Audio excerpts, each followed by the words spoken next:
É uma alegria estar aqui novamente, irmão. Peço que você se assente, tome seu lugar.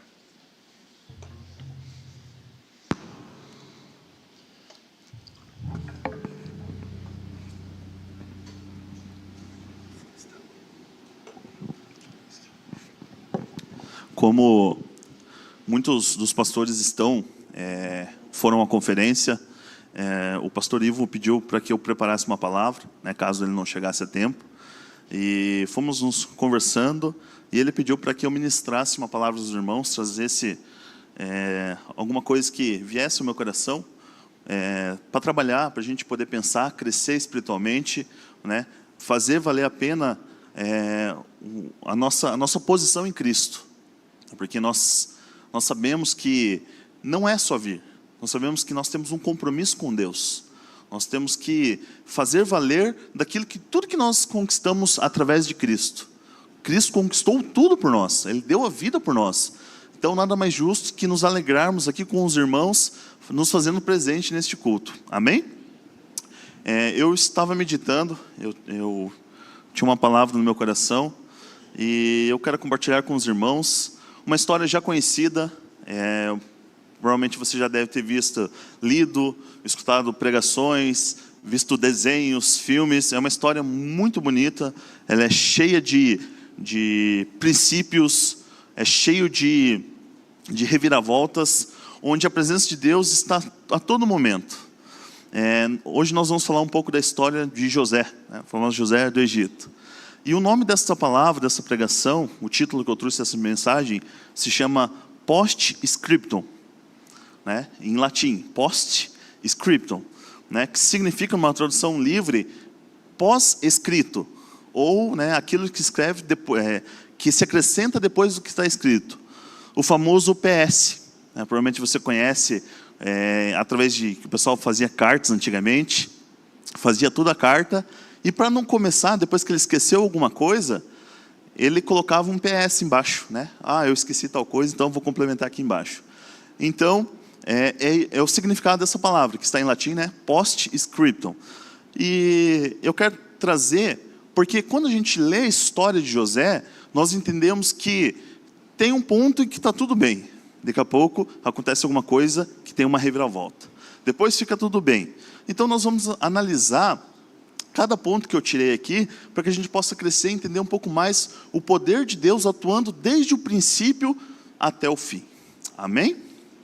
E eu quero começar dizendo que todos nós temos uma história.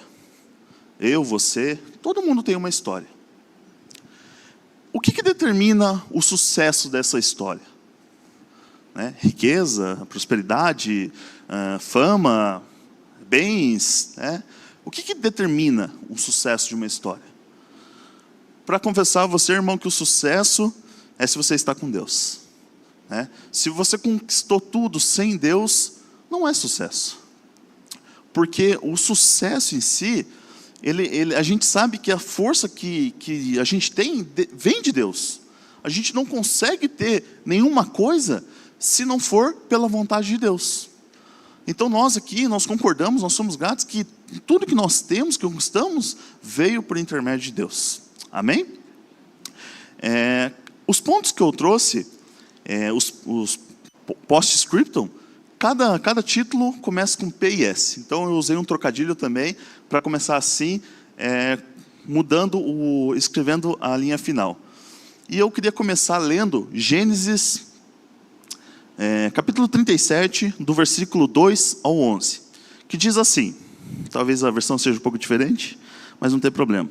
Esta é a história de Jacó. Tendo José 17 anos, apacentava os rebanhos com seus irmãos, sendo ainda jovem. Acompanhava os filhos de Bila e os filhos de Zilpa, mulheres de seu pai, e trazia as más notícias deles a seu pai. Ou seja, José aqui, ele ia apacentar com os irmãos, mas ele fazia a coisa certa. E essas más notícias que eles traziam não vamos dizer dedurando, mas ele compartilhava com o pai tudo aquilo que os irmãos faziam de errado, né? Às vezes perdiam uma ovelha, né? Às vezes ficava ali dormindo um pouco mais, e vinha um predador e pegava, e acabava mentindo para o pai. Então, ele era certeiro, ele fazia tudo o que o pai pedia. Ora, Israel amava mais a José do que todos os outros seus filhos, porque era filho da sua velhice, e fez-lhes uma túnica talar de mangas compridas.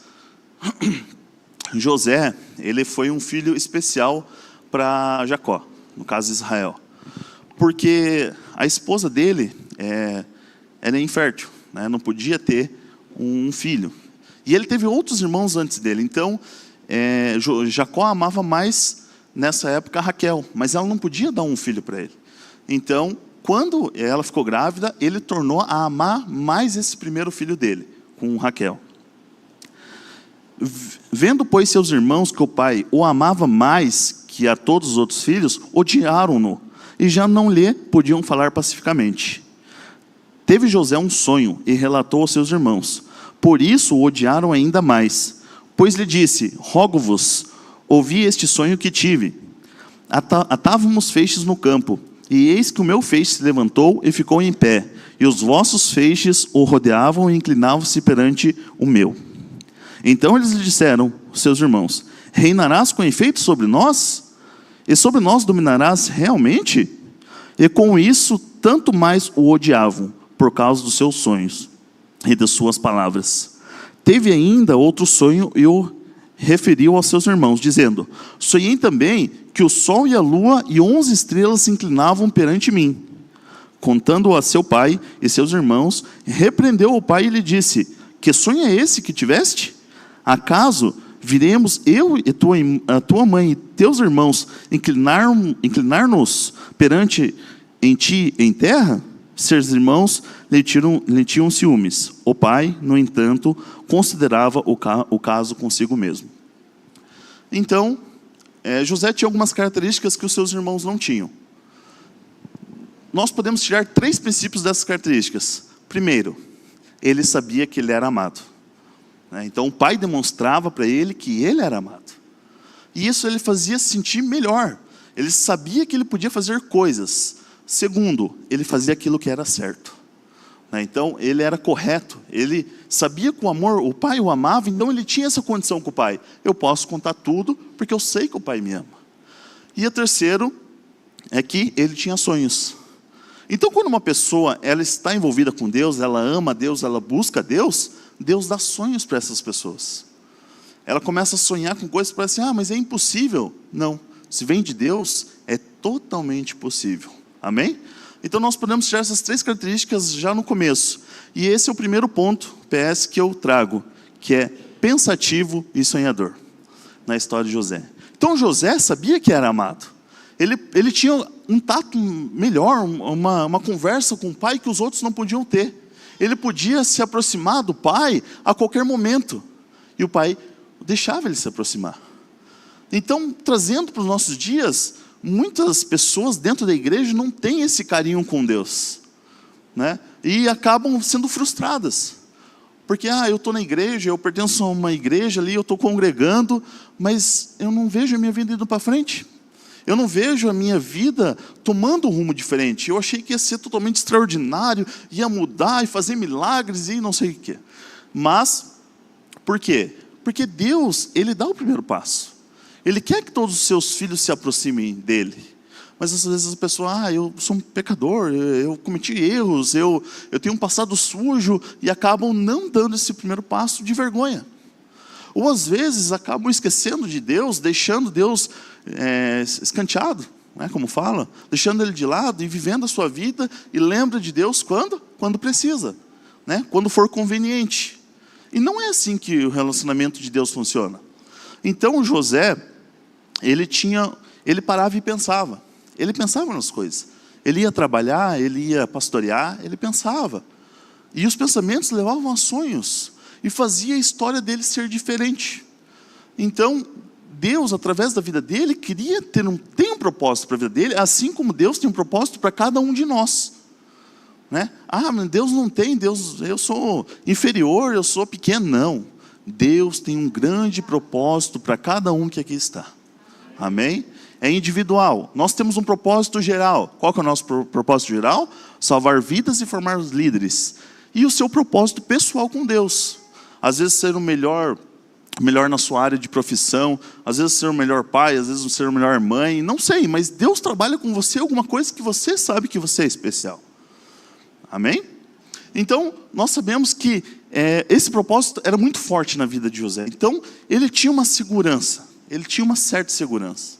Então, para ele, estava tudo ok. Né? Para ele falar assim, eu vou crescer, eu vou ter minha família, eu vou ficar perto do meu pai, então está tudo tranquilo. Então, essa é a pequena história no começo da vida de José.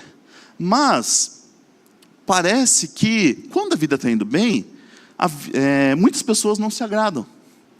Falam, não, mas aquela pessoa está bem demais. Né? Meu Deus, aquela pessoa conquistou aquilo, aquela pessoa está prosperando, aquela pessoa é inteligente, aquela pessoa é bonita. As pessoas começam a ter inveja, começam a querer travar. E assim é o reino de Satanás e seus demônios. Quando eles veem que uma pessoa está andando com Deus, eles se levantam contra a pessoa.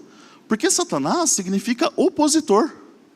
Né? Então, toda vez que você quer fazer alguma coisa para Deus, o diabo fala, eu sou contra. Eu quero salvar vidas, o diabo, eu sou contra. Mas eu quero batizar, eu sou contra. Então, ele se opõe a tudo que nós fazemos para o reino de Deus. Então, na vida de José não foi diferente. Então, Deus estava trabalhando algo, porque esse sonho, quando eu estava lendo ali, foi a questão dos primeiros sonhos relatados na Bíblia, é algo extraordinário. Parece que as pessoas não sonhavam. Porque quando ele contou esse sonho assim, todo mundo ficou chocado, porque todo mundo entendeu. Né? O meu feixe ficava de pé e o de vocês se dobravam. Aí fala, meu Deus, então quer dizer que a gente vai se prostrar diante de você? Então todo mundo já entendeu o sonho. E Satanás, ouvindo isso, falou, opa, então esse cara tem um propósito, eu sou contra. Aí vem um PS, o diabo ele vai querer colocar ali, Deus tinha a história de José, e Deus falou, não, eu vou colocar uma história diferente aqui. Eu quero colocar ruína, eu quero colocar desgraça, eu quero colocar alguma coisa aqui, para que ele não tenha sucesso. E chegamos no segundo ponto, que eu coloquei como perseguidores e sorrateiros. Eu queria ler com os irmãos, ainda no capítulo 37, o verso 14 ao 20, que diz assim, disse-lhe a Israel, vai agora e vê se vão bem teus irmãos e o rebanho, e traze-me notícias. Assim enviou do vale de Hebrom, e ele foi a Siquém. E um homem encontrou a José que andava errante pelo campo, e lhe perguntou, que procuras? Respondeu, procuro meus irmãos. Dize-me onde apacentam eles e o rebanho. Disse-lhe o homem, foram-se daqui, pois ouvi dizer, vamos a Dotã. Então seguiu José atrás dos irmãos e os achou em Dotã. De longe ouviram, e antes que ele chegasse, conspiraram contra ele para o matar. E diziam um ao outro, vem lá o tal sonhador. Vinde, pois, agora, matemo-lo e lancemo-lo numa dessas cisternas e diremos, um animal selvagem o comeu, e vejamos o que lhe darão os sonhos. Então, essa foi a oportunidade perfeita. No coração deles existia muito ódio, muito rancor, porque ele sabia que ele era o mais amado, que ele fazia a coisa certa, e que ele conhecia o amor, ele era amado do Pai, tinha os sonhos. Então, eles vendo a oportunidade de ele estar distante do Pai, né, fisicamente, eles falam, vamos matá-lo, né? A gente acaba com o nosso problema, essa raiva vai passar da gente. Então, Satanás ele foi dando corda para eles, para que eles realmente concluíssem. Mas ali Deus levantou um dos irmãos dele, né, um anjo, Rubem, e falou, não, vamos matá-lo. E quando ele chegou, José chegou perto, eles pegaram, rasgaram a túnica, né, pegaram, jogaram ele num poço, porque um dos irmãos não deixou matar, e falou assim, é melhor, vamos vender, porque é melhor do que matar e ter o sangue dele em nossas mãos. E foi o que fizeram. Então o diabo se levantou e falou assim, pronto, acabei com o propósito de Deus na vida deste homem. Né? Não vai salvar ninguém, né? Tem as 12 tribos, aí agora vai ser 11 tribos, então está tudo certo. Só que eu fico imaginando José naquela situação. Né? Eu não sei dizer como que era o relacionamento dele, como que ele se tratava com os irmãos. A Bíblia diz que os irmãos o odiavam, não falavam pacificamente com ele. Então, ele deve ter sido muito traído, porque ele ficou lá no poço pensando, né, largado, ferido, E daí tiraram ele, venderam, e agora ele está indo embora, sem poder voltar, sem poder fazer nada. A vida dele parece que acabou. Fala assim, foi destruído, acabou o propósito, minha história acabou, agora eu não sei. Não sei, eu acho que Deus me abandonou. Mas José, ele entendia o propósito de Deus. Então ele falou assim, puxa, se isso está acontecendo comigo, é permissão de Deus? Eu não consigo me livrar disso, então eu vou crer que é propósito de Deus. Amém? Chegamos num terceiro ponto, que nós podemos chamar de próspero e servidor. Esse PS. Então, quando José, ele pegou e foi levado, ele chegou no Egito, e ele sendo um rapaz formoso, ele foi vendido para um oficial do rei, Potifar, para que ele trabalhasse na casa dele. E ele começou a desenvolver. Daí ele falou assim, puxa, a minha hora perto do meu pai acabou. Agora Deus me colocou numa outra posição. Agora eu sou escravo, eu não sou mais filho. Nós temos que entender que muitas pessoas entram na igreja e têm essa mentalidade de escravo. Eu tenho que ir para a igreja para conquistar alguma coisa. Eu tenho que ir para o grupo familiar para mim ter alguma coisa. E começa a fazer uma barganha. Nós já aprendemos várias vezes, através de palavras abençoadas, de homens abençoados, de pastores abençoados, que Deus não trabalha com barganha. Não é o meu jejum que vai fazer eu conquistar tal coisa. Não é o meu dízimo que vai fazer conquistar uma coisa. Por que eu jejuo? Por que eu venho à igreja? Por que eu dou o meu dízimo, a minha oferta? Porque eu sou grato. Eu sou grato. É por isso que me leva a fazer tais atitudes. Outra coisa que caminha junto com a gratidão se chama generosidade. São duas coisas que andam entrelaçadas. Se uma pessoa é grata, ela é generosa. E se ela é generosa, ela é grata. Não tem como desvencilhar, não tem como soltar as duas. Então, a próxima vez, irmão, que você estiver prestando um favor, ajudando alguém, dando seu dízimo, sua oferta, vindo, participando do grupo familiar, lembre, é por gratidão. Sempre vai ser gratidão. Por quê? Porque um dia, a gente não era nem digno de olhar para os céus e falar com Deus. Mas graças a Jesus que morreu, foi espancado, humilhado, foi rasgado, foi triturado, por Ele, pela gratidão por o que Ele fez, eu tenho acesso ao nosso Pai. Amém? Você. Então não deixe a culpa te acusar. Não deixe o diabo te acusar, falando, você não merece. Não, você merece. Mas eu fiz tal coisa. Não importa. O passado fica no passado. Muitas pessoas, elas não avançam porque elas ficam remoendo o passado. Mas tal coisa, tal pessoa fez tal coisa. Não, meu irmão, passado. Os irmãos que participaram aqui, acho que não tem nenhum visitante, mas aqueles que estão fazendo integração, tem a aula sobre perdão. O que é o perdão? O perdão é quando você toma uma atitude e declara, eu perdoo tal pessoa. Perdão não é um sentimento, perdão é uma decisão. Eu creio que José, em algum momento, falou assim, puxa vida, o que eu faço? Eu vou ter que perdoar meus irmãos. Porque eu não sei se isso é o propósito de Deus, então eles não têm culpa nisso. Eu sei que eles me fizeram mal, mas eu perdoo eles. A partir do momento que ele perdoou os irmãos, a vida dele começou a ir para frente. Ele foi retirado desse poço, agora ele está trabalhando como escravo. Então Deus ainda tem alguma coisa para trabalhar com ele. Porque ele ainda não é um homem livre, ele é um escravo. Então Deus está trabalhando um processo, porque o nosso Deus é um Deus de processo. Tem gente que fala assim, nossa, hoje eu orei 10 horas, o negócio vai acontecer amanhã. Glória, aleluia. Não é assim. Tem milagre, tem coisa que nem Jesus mostrou que é possível. Chegou diante de um morto, ressuscita, levante, volte à vida, e acontecia.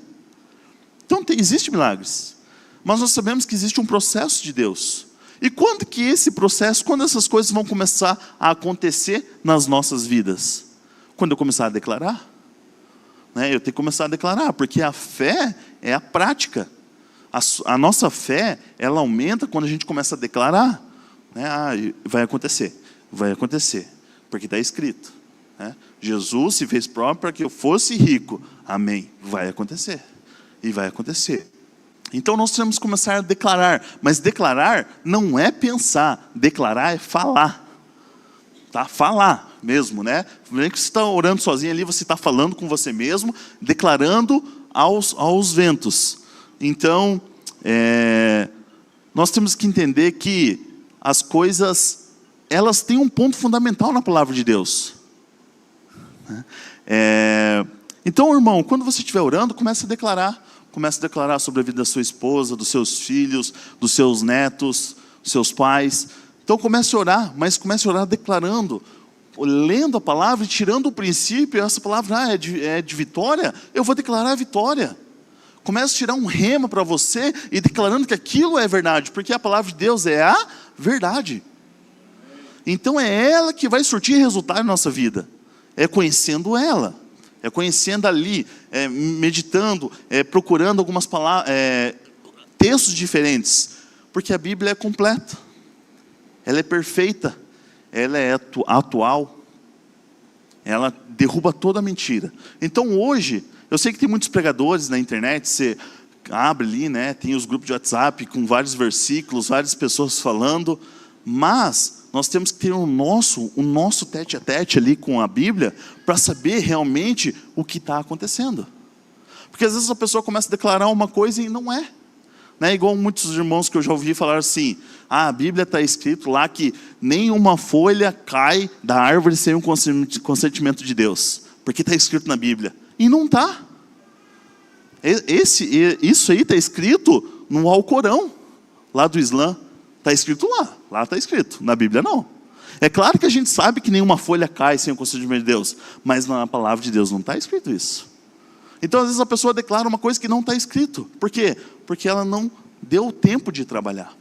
E José, através de seu pai, eu creio que ele muito sentaram na fogueira ali, né, nas suas tendas, nas suas casas, e começaram a falar das histórias antes dele. Então o que ele conhecia de Deus, ali desde o começo, já era o suficiente para ele entender que Deus é um pai amoroso. Porque Deus, na sua vontade infinita, criou a humanidade para ter um relacionamento de pai e filho. Ter um relacionamento de família. Amém? Então, ele estava ali, né, trabalhando agora, ele foi colocado para trabalhar a serviço de Potifar. E Deus era com ele. Né? Eu peço porque a irmã, posso colocar lá Gênesis 39, do versículo 1 ao 6. Diz assim: José foi levado ao Egito e Potifar, oficial de Faraó, comandante da guarda egípcio, comprou dos ismaelitas que o tinham levado para lá.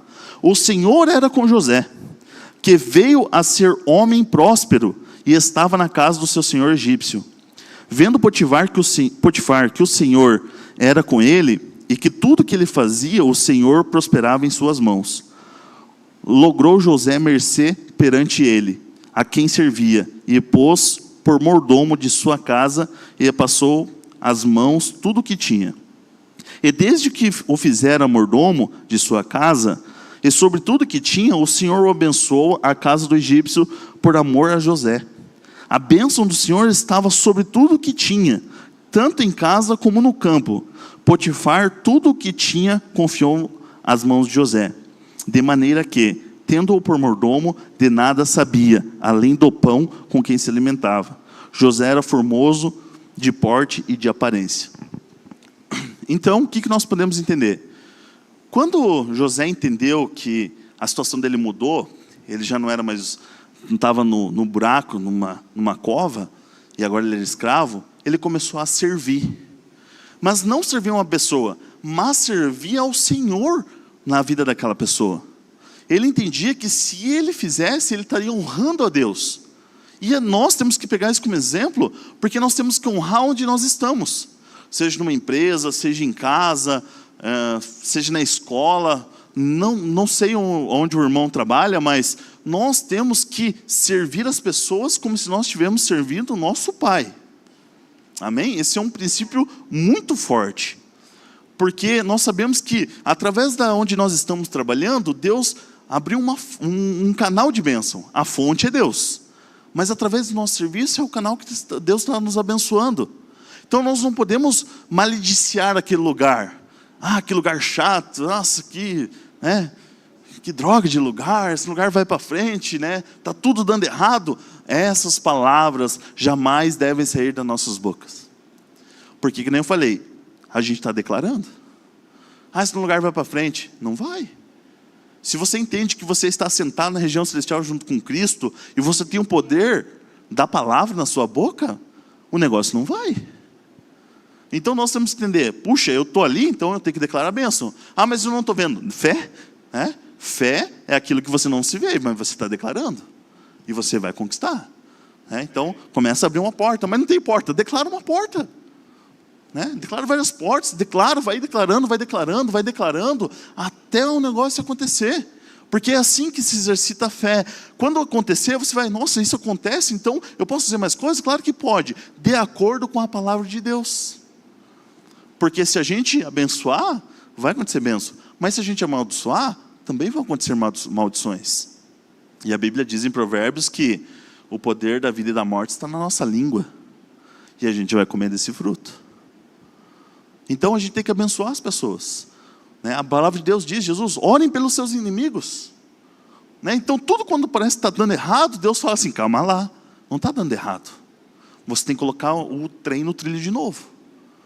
Se descarrilhou, não, vamos lá. Não xinga porque o trem caiu do trilho. Não, faz o trem subir de novo. E começa a declarar, e começa a andar, e começa a acontecer. Aí os testemunhos vão vir. Aí quando você conta seus testemunhos, como Paulo fala, conte seus testemunhos aos seus líderes, para que eles sejam fortalecidos. Aí seus líderes são fortalecidos, e seus líderes ganham forças para continuar tocando o barco. Então é assim que funciona, é uma grande engrenagem no mundo espiritual. Mas depende de cada irmão entender qual que é o seu papel fundamental nesse propósito de Deus. Pergunte, tire alguns dias para pensar, uma noite, ore, Pai, qual que é o meu propósito nessa terra? Por que eu nasci? Porque se você está aqui, você não é um erro. Você é alguém, igual diz, você é alguém. Você é mais que abençoado, pelo fato de você estar aqui, Deus te ama incondicionalmente. E nada vai mudar isso de Deus. Amém? Então, José estava ali cuidando, estava indo bem, Potifar não precisava ligar para mais nada, rebanho, cereal, preciosidades, pessoas trabalhando, não precisava de mais nada. A única coisa que fala ali que ele cuidava era com o pão. Por quê? Porque naquela época era muito comum as pessoas matarem outros por veneno. Então, a única coisa que ele tinha cuidado era com o alimento dele. Então, José estava crescendo, estava prosperando. Então Deus coloca um novo PS, agora sim, você está perseverando. Aí quem que se levanta contra José novamente? O opositor. Não, está muito fácil. Ele é escravo, agora não é escravo, é mordomo, ele tem liberdade, o dono da casa não se preocupa. Não, vamos atrasar o lado dele? Então, acontece. E nós vamos ao próximo PS. Quarto ponto. Prisioneiro e sabotado. E aconteceu na história que chegou um momento e estava tudo indo bem. A esposa de Potifar começou a olhar José com outros olhos e começou a desejá-lo. E armou uma emboscada ali, tentou agarrá-lo à força. E ele, sendo temente a Deus, pega, não quer, ele desvencilha ali e sai correndo. E nisso ela consegue arrancar a veste dele. E vendo que ela ia ter problemas, ela acusa ele. Esse hebreu começa a gritar e chama a atenção de todos para que acusem ele. Ele me atacou. E José sem saber o que fazer. E quando Potifar descobre isso, eu peço que a irmã coloque ali, por favor, Gênesis 39, do 11 ao 20. Diz assim: Um dia entrou na casa para fazer suas tarefas, e nenhum dos empregados ali se encontrava. Ela o agarrou pelo manto e voltou a convidá-lo. Vamos, deite-se comigo. Mas ele fugiu da casa, deixando o manto na mão dela. Quando ela viu que, ao fugir, tinha deixado o manto em sua mão, chamou os empregados e lhe disse: Vejam, este hebreu nos foi trazido para nos insultar. Ele entrou aqui e tentou abusar de mim, mas eu gritei: Quando me ouviu gritar por socorro, largou seu manto ao meu lado e fugiu da casa. Ela conservou o manto consigo até que o senhor de José chegasse em casa. Então repetiu-lhe a história. Aquele escravo hebreu que você nos trouxe aproximou-se de mim para nos insultar. Mas quando gritei por socorro, ele largou o seu manto ao meu lado e fugiu.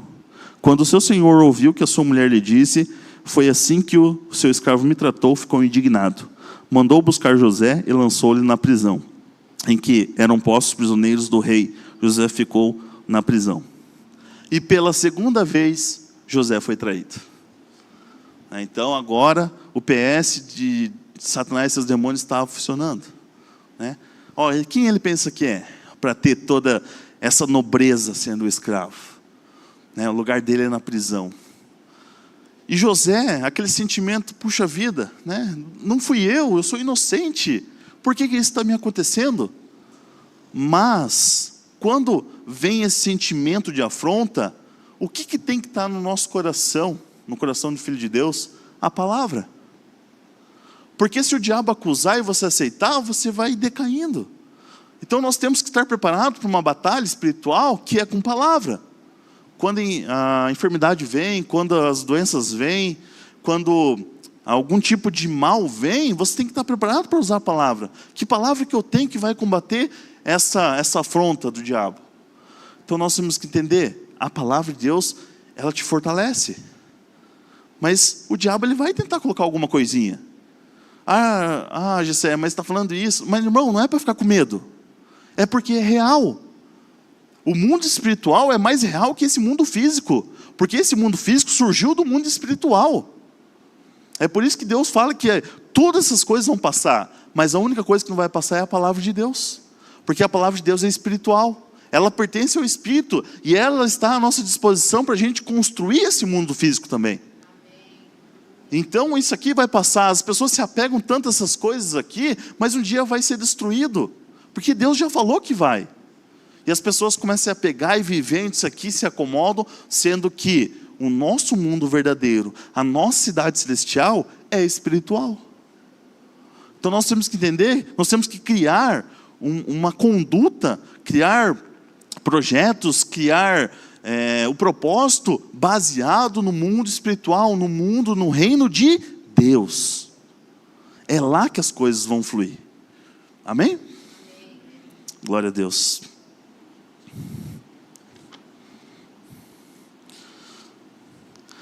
Na mente de José, devia estar acontecendo alguma coisa assim, puxa vida, um homem mata uma pessoa, ele vai preso. Ele pode ficar até inconformado por ter sido preso.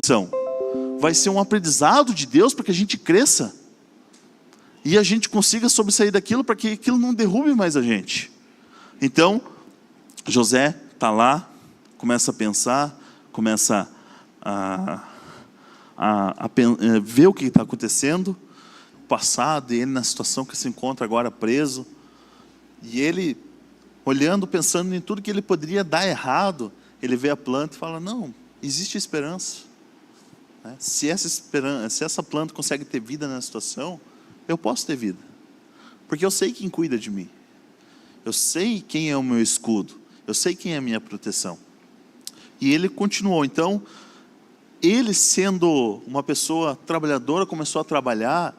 E o chefe da prisão falou, nossa cara, você é demais, você trabalha muito bem.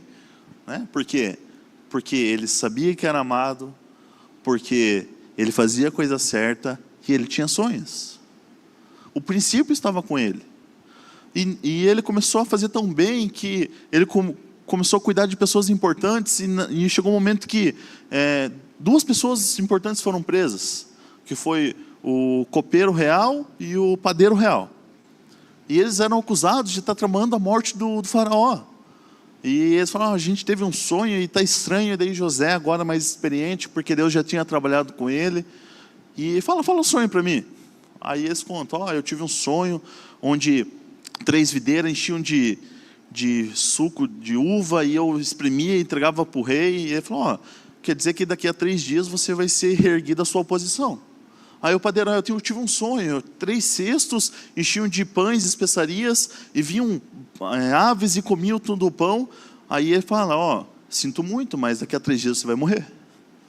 E foi o que aconteceu. E quando o copeiro foi restabelecido, ele falou, lembre-se de mim. Só que o copeiro não se lembrou. E passou 2 anos ele ainda trabalhando. Então tinha ele falou assim, puxa, minha esperança está agora, mas passou. Por quê? Porque Deus tinha ainda um tempo a trabalhar. Amém?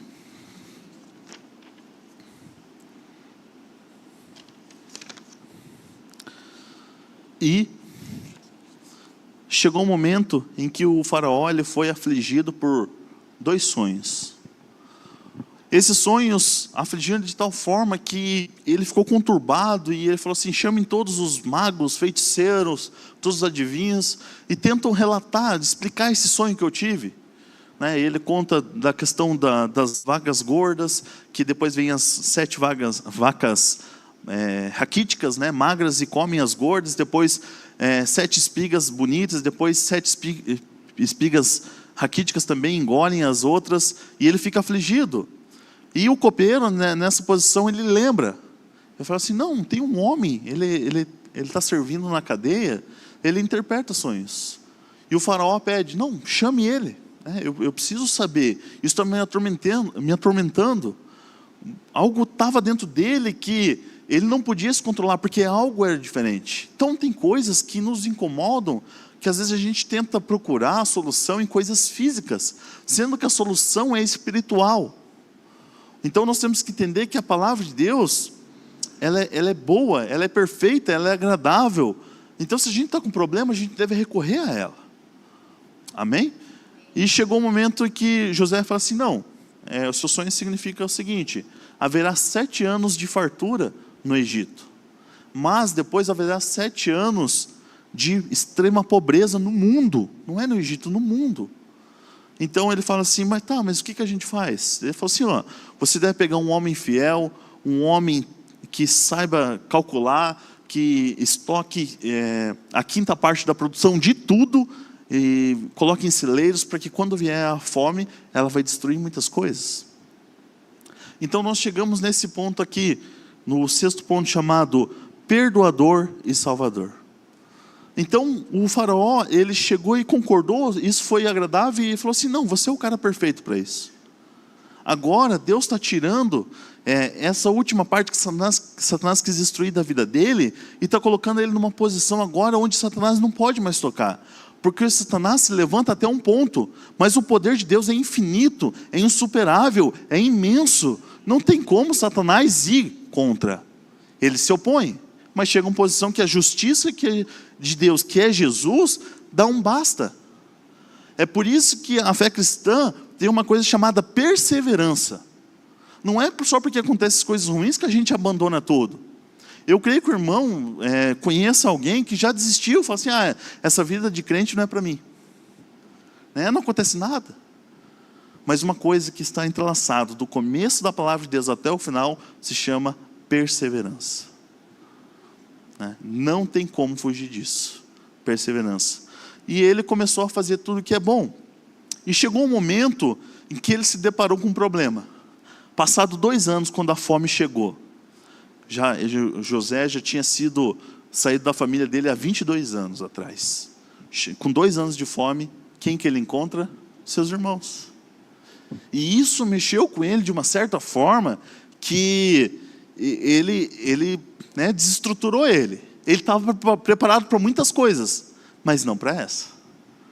Aí acho que o irmão conhece a história, ele teve um tempo, ele armou um esqueminha ali para chamar a atenção dos irmãos, falando que eles eram espiões e tudo mais. Mas o que eu quero trazer para essa realidade? Que quando os irmãos eles chegaram, ele poderia fazer qualquer coisa, porque ele era o 2º maior no Egito. Ele só estava abaixo do faraó. Ele poderia prendê-los, matá-los, torturá-los, ignorá-los, deixar eles passar fome. Mas não, porque ele sabia que era amado. E o amor, ele leva você a esquecer o que fizeram de mal para você. Porque as pessoas pensam que o ódio, ele é o contrário do amor, e não é. O que é o contrário do amor se chama egoísmo. Egoísmo é o contrário do amor ali. Porque se você é egoísta, você não ama. O ódio é um sentimento que surge da raiva. Então, ele não deixou o egoísmo destruir a família dele. Ele falou, não, vamos resolver isso aqui. Ele se revelou. E o que nós entendemos? Que essa figura de José relembra a figura de Jesus. Porque Jesus foi traído, Jesus foi pregado, Jesus foi colocado nas mais profundezas, no poço mais profundo que existe. Ele teve que ir ao inferno por nossa causa. É igual José. Ele imitou a história de uma forma espiritual. E é isso que Deus quer trazer aqui. Que Jesus é o ponto central da nossa fé cristã. Não existe nada, nem no começo que eu falei, a gente não consegue fazer nada sem Jesus. Jesus é o ponto central. Eu queria encerrar, queria chamar os irmãos do louvor já.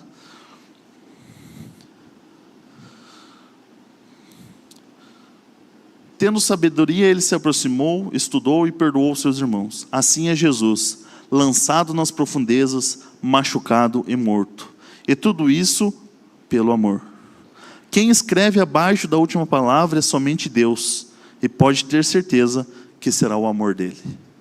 Então, a sua história, quem vai escrever o último PS, a última observação, vai ser Deus. E eu quero declarar na sua vida, meu irmão, que a sua história não terminou. Que a sua história, por mais difícil, mais conturbada, mais indecisa, mais estranha que pareça, é só um tempo. Esse tempo vai terminar e Deus vai colocar um PS bem magnífico lá, para que você possa testemunhar como Deus é perfeito, como você é amado, como você é importante para Deus, você, sua família, seus pais, seus filhos. Amém? Então eu declaro uma mudança, porque você às vezes não vê o fim de alguma coisa ruim, mas eu declaro, você verá. Comece a declarar também na sua casa, no momento que você estiver sozinho, declare que você verá escrito as palavras de Deus, te declarando vitorioso sobre qualquer situação. Amém? Eu peço que o irmão fique de pé, por gentileza. E nesse momento, como José tomou essa atitude de perdoar seus irmãos e salvar a sua família, Jesus é assim, a pessoa que perdoa e a pessoa que salva. E eu queria saber se existe no nosso meio alguém que queira receber esse Jesus, esse nosso Senhor, como Salvador. Se tiver alguém, faz um sinalzinho assim, tá? Para que a gente possa orar com você e declarar. Alguém? Amém. Não estou vendo se tem alguém, então... Amém? E também eu quero estender esse convite, se tiver algum irmão que esteja longe e queira reconciliar com Deus, esse Deus maravilhoso que mostrou que Ele vence no final, e Ele quer cuidar de você. Se tiver algum irmão distante que queira reconciliar, também se quiser fazer um sinalzinho assim. Amém? Alguém? Não? Acho que então. Amém. Todos estão salvos na graça de Deus. Amém?